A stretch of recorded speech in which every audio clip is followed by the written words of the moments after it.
What if confidence didn't start with speaking, but with how you think in English? Ever wonder how some people speak English so naturally? What if the secret was inside their mind, not their mouth? Hi, my name's Haley, and today I want to take you inside my real story. How I went from overthinking every English sentence to thinking in English automatically and finally speaking with real confidence. It didn't happen overnight. I used to freeze up in conversations, second-guess my grammar, and feel like I didn't belong. But something changed when I stopped focusing on perfect English and started building an English-thinking brain. If you would have seen me back then, sitting at that small corner table in a coffee shop in Austin, Texas, you wouldn't have guessed how hard I was struggling with English. I had my laptop open, earbuds in, a tall cold brew on the table, and my journal right beside me, just like one of those productive-looking people you see in movies. But if you looked closer, you would have noticed something different. I wasn't typing. I wasn't journaling either. I was just sitting there, stuck in my head, quietly battling with my thoughts. I kept asking myself, why can't I speak like a normal person? I know the words, so why do I freeze every time I try to say something? That frustration, it had been building for months. I had studied English for years. Online classes, grammar books, YouTube videos, everything. I could understand movies pretty well. I even followed some American podcasts. But the second I needed to speak out loud, my mind would go blank. I'd panic. I'd search for the right sentence in my native language, try to translate it quickly, and by the time I opened my mouth, it was already too late. The moment had passed. That afternoon, sitting there in the cafe, I reached a kind of breaking point. I didn't want to be a silent listener anymore. The person who smiles politely, nods, pretends to understand, but never joins the conversation. I didn't come all the way to the US to hide. I wanted to live here. I wanted to make friends, laugh, be myself. And to do that, I needed to think faster, speak clearly, and most importantly, stop depending on my native language. So I made a decision that day. Right there, in that cafe, I pulled out a pen and drew a quick sketch of the coffee in front of me. It was nothing fancy, just a little doodle, a cup with steam lines. Then I labeled it in English, coffee. Next to it, I wrote, steam, ceramic mug, wooden table. I looked around the cafe and kept going. Barista, menu board, espresso machine. I wasn't trying to be artistic. I was trying to rewire my brain. Something clicked in that moment. I realized my problem wasn't vocabulary or pronunciation. It was the way I thought. I was still thinking in my native language and trying to force it into English. No wonder it felt unnatural. It's like trying to play piano with boxing gloves on.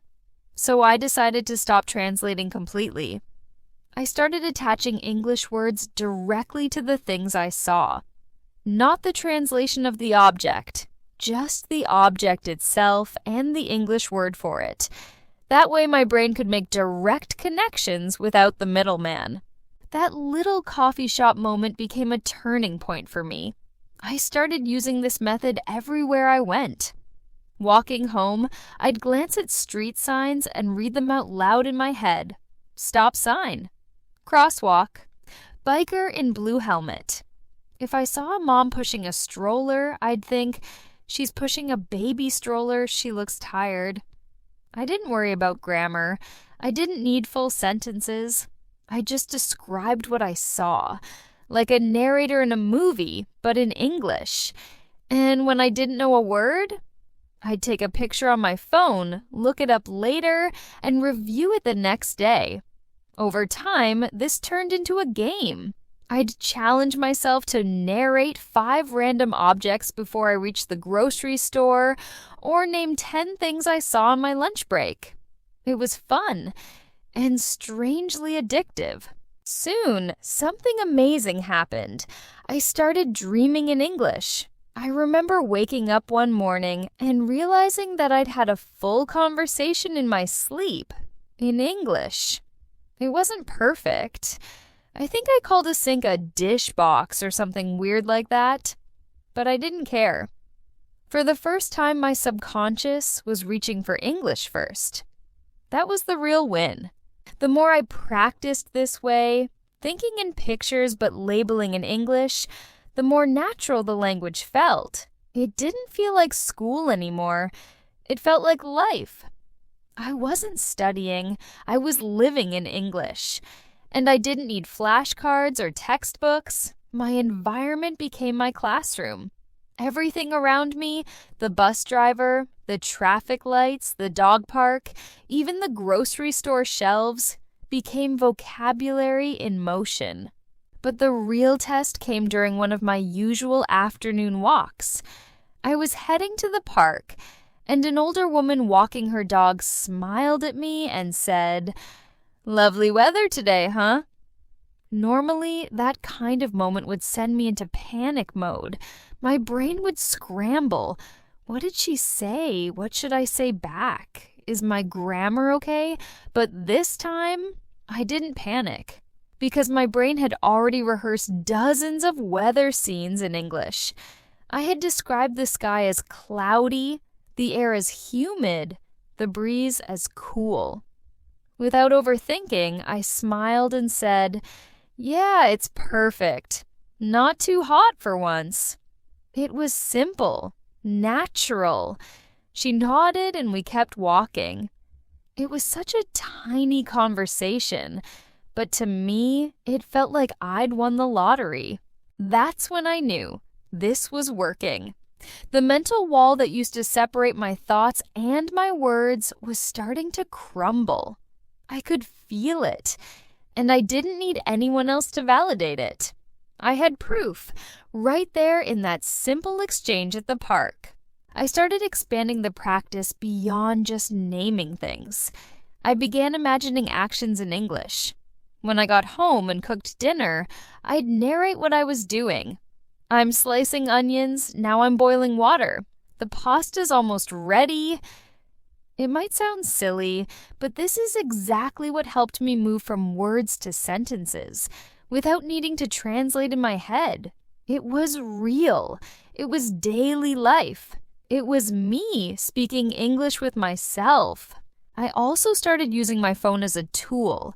Every time I opened Instagram, I'd try to describe one post in English. "This dog looks sleepy." "She's wearing a yellow jacket." "That meal looks spicy." When I scrolled through food videos, I'd practice ingredient names. Bell peppers, grilled salmon, sweet potato fries. It sounds small, but that kind of daily repetition built mental speed, the kind of speed I'd need in real conversation. There was one night I'll never forget. I was watching TV, some home renovation show, and I challenged myself to name every object I saw in the room, out loud. Wooden floor, ceiling fan, granite countertop, bookshelf, throw pillow.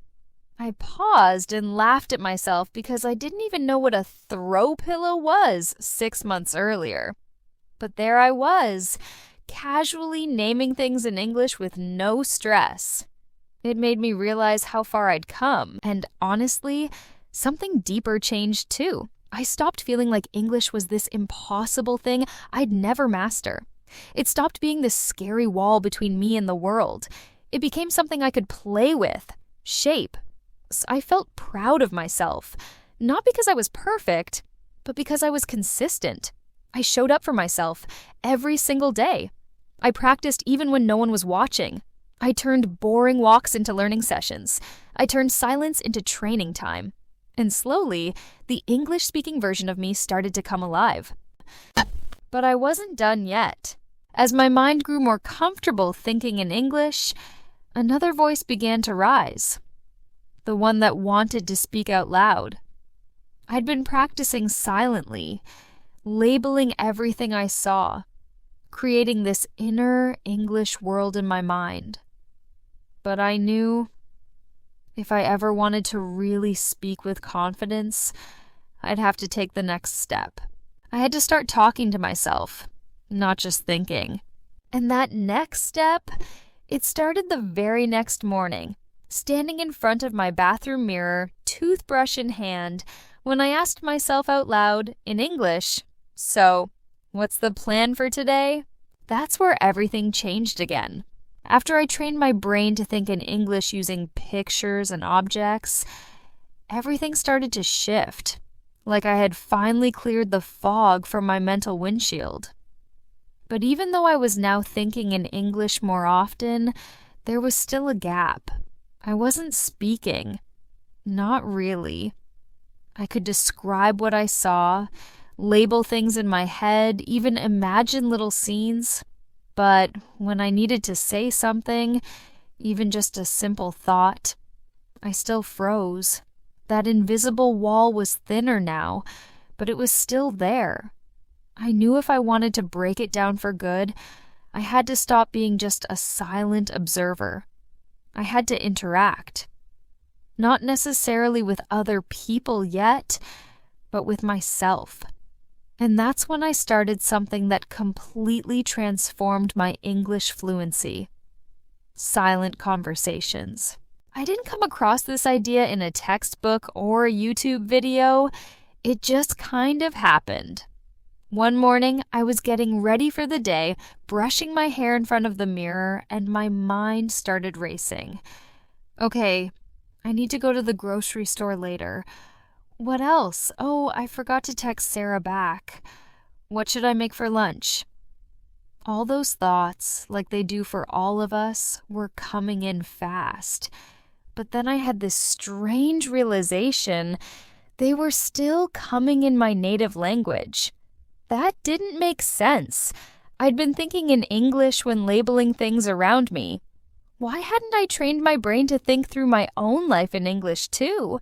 So I made a conscious decision that day. I would start having all my daily conversations in my head with myself in English.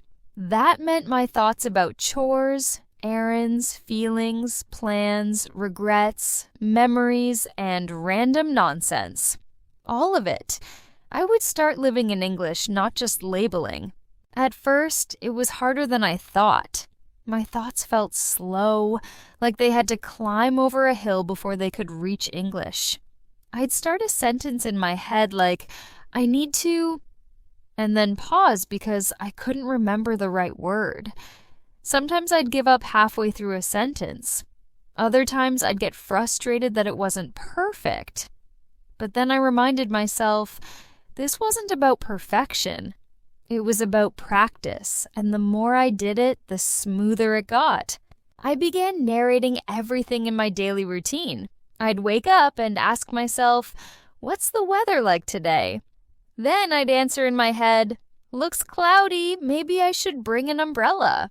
When I was cooking breakfast, I'd say in my mind, "I'm scrambling eggs. I added too much salt last time. Let me try less today." I'd do this while folding laundry, taking a shower, walking to the store. It became this constant background dialogue, like my own English radio station playing 24/7. Sometimes I'd go a step further and practice conversations I knew were coming up. Before a Zoom call at work, I'd imagine how it might go. "Hey, good morning, Mark. Did you get a chance to check that file?" And then I'd imagine his reply and my next response. "Yeah, I updated it yesterday. I'll send it now." That kind of mental role play made me feel so much more prepared, because when the real moment arrived, it didn't feel like the first time. My brain had already been there. And here's the wild part. These silent conversations started changing how I spoke out loud too. I stopped freezing in the middle of sentences. I didn't have to search for words as often. I wasn't mentally translating anymore because my inner voice was already fluent. It had gone through the reps. It had already said those things dozens of times in my head, so when my mouth finally caught up, the words came naturally. I also began practicing conversations I wished I could have. Like, I'd imagine introducing myself to someone new. "Hi, I'm Haley. I recently moved here from Texas." Or I'd picture myself at a networking event. "I work remotely in marketing, mostly content strategy." At first, it felt kind of silly, like I was pretending, but honestly, it was powerful. Because in those moments, I was rewriting the story I'd been telling myself. I wasn't someone who struggles with English anymore. I was already becoming the fluent, confident version of me I wanted to be. And then something happened that made this mental training come to life in the real world. A few months into this silent practice routine, I had a chance to visit New York City. It was a quick work trip, 3 days, 2 nights. But from the moment I booked the flight, I knew this trip would test everything I'd been practicing. New York wasn't like my quiet neighborhood back in Austin. It was fast, loud, intense. A place where people didn't slow down for anything, not even if you were searching for the right word. The first morning, I stepped out of my hotel in Midtown Manhattan and just stood on the sidewalk, completely still, taking it all in. Yellow taxis zooming by, people shouting, coffee cups in hand, horns honking, a siren echoing down 7th Avenue. Everything was alive. I remember looking up at the towering buildings and thinking, this doesn't feel real. For a second, I felt like I was in a movie, the kind where the quiet girl from a small town arrives in the big city to chase her dreams. Except in my version, the dream was to feel like I belonged. I took a deep breath, opened Google Maps, and headed toward Bryant Park. As I walked, I did exactly what I'd trained myself to do. I narrated everything in my head, in English. "That guy's in a rush. Her dog looks exhausted. That food truck smells amazing." It grounded me. It reminded me that I had everything I needed right there in my brain. I didn't have to be perfect. I just had to stay connected to English and to myself. That afternoon, I stopped at a small deli to grab a sandwich. The line was long. The guy behind the counter was fast talking and clearly didn't have time for hesitation. When it was my turn, I felt the familiar nerves rise up. But I reached into my mind, grabbed the sentence I had practiced 100 times before, and said, "Hi, can I get a turkey club on wheat, no mayo, and a bottle of water, please?" He nodded, shouted it over his shoulder, and moved on. Just like that, it was done. No awkward pause, no panic. I had spoken, clearly, confidently, just like anyone else. Later, sitting on a bench with my sandwich and water, watching people go by, I smiled to myself, not because I had spoken perfect English, but because for the first time, it hadn't felt like a foreign language. It had just felt like my language. The rest of the trip was filled with moments like that. I asked for directions. I ordered coffee. I chatted briefly with someone at a bookstore. I didn't overthink. I didn't translate. I just lived. And every time I used English out loud, it felt more natural because my inner voice had already done the hard work. That's when I realized the most powerful conversations don't start out loud. They start in your mind. They're the ones you have with yourself when no one's watching, when you rehearse your thoughts, when you practice being fluent, not for someone else, but for you. By the time I flew back to Austin, something had shifted inside me. English wasn't something I performed anymore. It was something I owned. My voice didn't feel shaky. It felt ready. But I still had one more challenge to face. One more step that would take my confidence to the next level. And that step was using English with real people in my daily life. After I got back from New York, something inside me felt permanently different.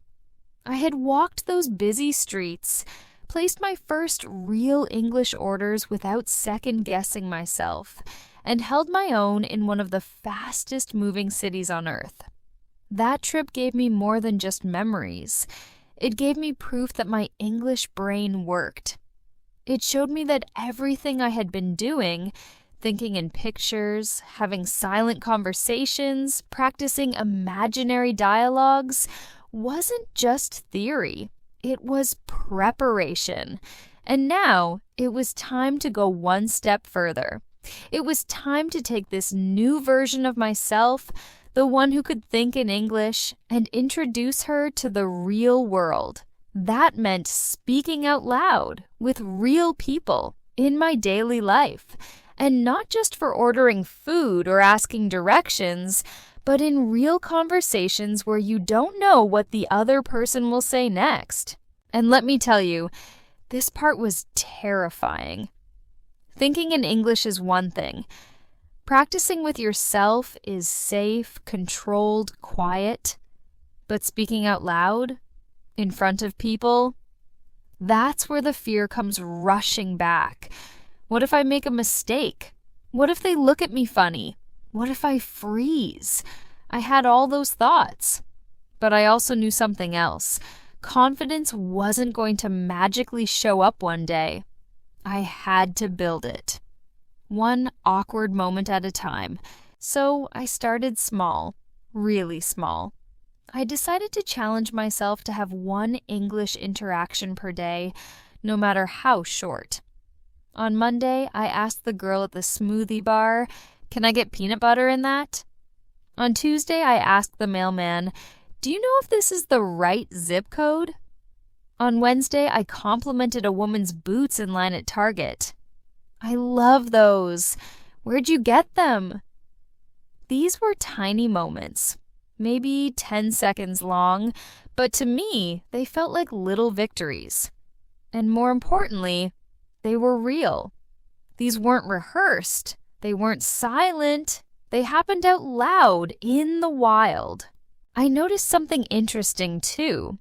The more I spoke out loud, the more my inner voice started matching my spoken one. It's like they were syncing up.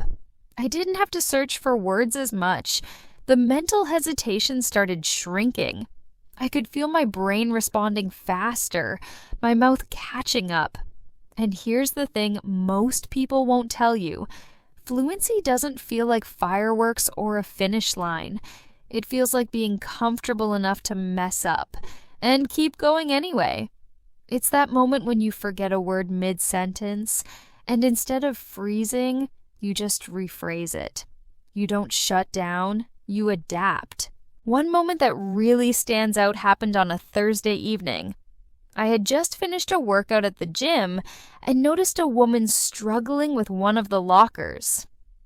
Without thinking too hard, I walked over and said, "Hey, I think that one's broken. Mine did the same thing yesterday."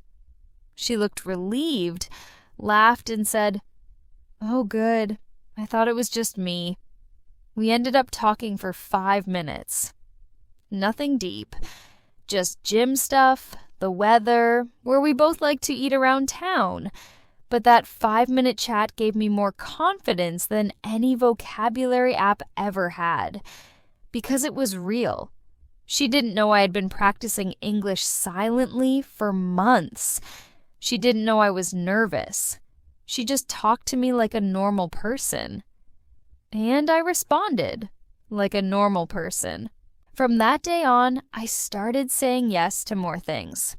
When someone invited me to join a volunteer cleanup group on Saturday mornings, I said yes, even though I was scared I wouldn't understand everything.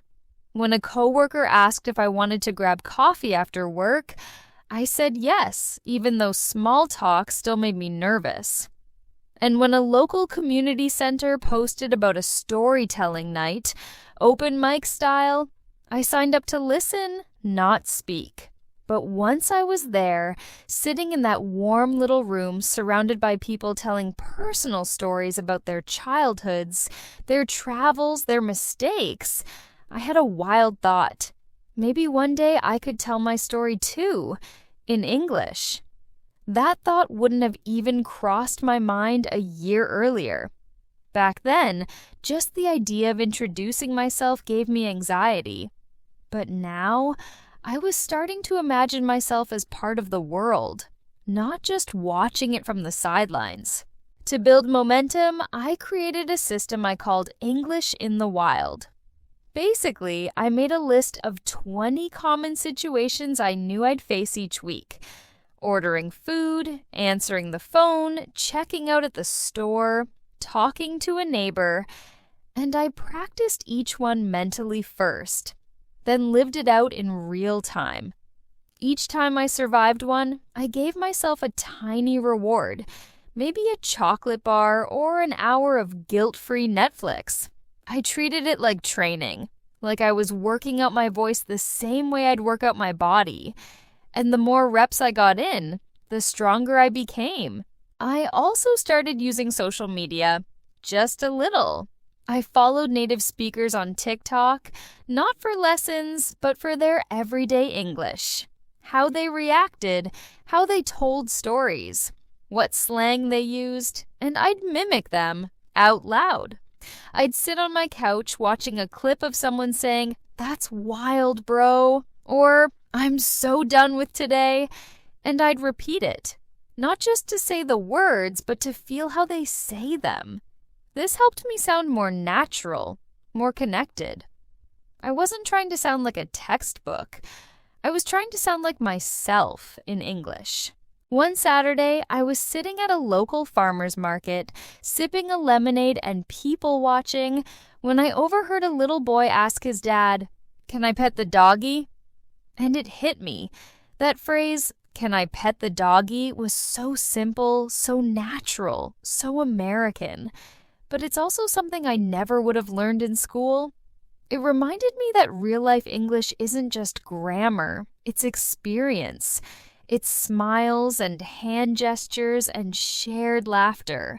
It's trying, failing, rephrasing, laughing at yourself, and trying again. That's what fluency really looks like. Eventually, English started becoming automatic. At the grocery store, I'd talk to myself out loud. "Do I want spinach or kale? What was that recipe again?" No one batted an eye. People talk to themselves all the time here. It wasn't weird, it was normal. That realization set me free. I could practice out loud in public, and no one cared. That changed everything. Then came the big one, a birthday dinner with my American friends. This wasn't a controlled environment. There was no script. It was a real conversation with jokes, interruptions, sarcasm, and fast-paced dialogue. I remember sitting at the table, heart pounding at first, but then slowly joining in. I told a short story about my trip to New York, just a simple one about getting lost on the subway. And they laughed. Not out of pity, not because my English was cute. They laughed because the story was funny. They were listening to me, not just my grammar. And that's when I knew I had crossed over. I wasn't just using English, I was living in it. I won't lie and say everything was smooth after that. There were still times I stumbled. I once said kitchen paper instead of paper towels at someone's house, and we both laughed about it. Another time, I called cilantro by the wrong name and got completely the wrong flavor in my taco. But those moments didn't crush me anymore. They became stories, not failures. What I learned through this whole journey is that speaking English with confidence isn't about waiting until you feel ready. It's about building readiness, step by step, out loud, in the real world. It's about showing up for yourself, even when your voice shakes. even when your mind doubts you, even when no one else knows how hard you're trying. And for me, it all started with a decision, a simple one, to take what I'd practiced in my mind and let it live in my life. That's when the real transformation began. If there's one thing I've learned through this entire journey, from silent thoughts in my apartment to ordering coffee in New York to sharing laughs around a dinner table, it's this. You don't need to be perfect to be confident. You just need to show up again and again in your thoughts, in your quiet moments, in your everyday life. I used to think confidence came after fluency, like I had to earn the right to speak by being flawless. But I had it backwards. It's the act of speaking, even when you're unsure, that slowly builds fluency. And it's thinking in English in your messy, imperfect, honest way that builds your voice. Confidence isn't something you wait for. It's something you practice like a muscle. And every silent conversation you have, every word you whisper to yourself, every small moment you choose English over hesitation, that's how you grow it. So if you're watching this and wondering, can I do this? The answer is yes, absolutely. One small step at a time. You don't need to move to a big city or wait until you feel ready. You can start right here, right now. Narrate your world. Talk to yourself. Join the conversation, out loud or in your head. The moment you decide to think in English, you're already speaking with more confidence than you had yesterday. This is your story, your voice, and it's stronger than you think.